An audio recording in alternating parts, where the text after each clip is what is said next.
Hey Ahab, did we get any mail? Dear Jim and Ahab, we're in the middle of Hispanic Heritage Month, and I'm not sure what it means to be Hispanic. Help! Signed, Jayla. Well, Jayla, it's a little more complicated than you might even think, but it goes way back. In 1492, Columbus sailed the ocean blue, and his discovery of the New World started a movement of Europeans to the Americas that led to the founding of the United States of America and changed history.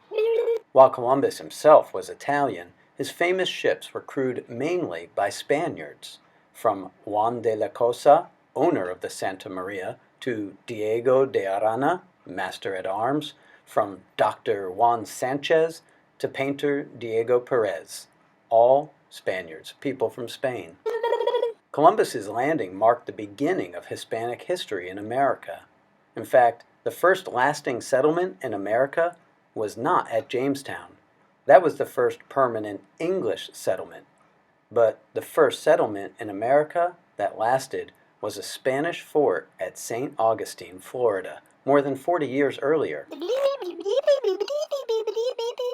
Many names of places in America come from Spanish, like Colorado, referring to the red color, the color rojo, of the Colorado River, and Florida, which Spanish explorer Juan Ponce de Leon named Pascua Florida, or Easter flowers, when he landed there on Easter Sunday.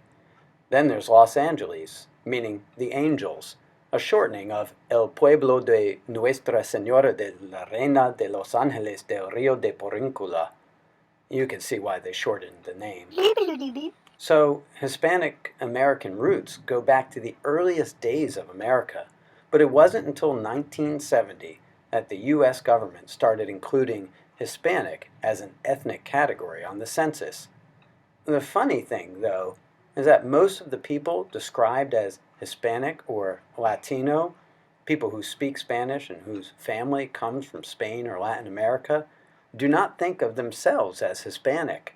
A survey shows that the majority identify themselves by what country their family comes from, as Colombian or Honduran, Mexican or Puerto Rican. Today there are 53 million American Hispanics, and Hispanics are the fastest growing ethnic group in the U.S. Mainly coming from Mexico and Puerto Rico, Hispanics bring a rich and diverse cultural heritage to the great American melting pot, one that stretches back to the country's very beginnings.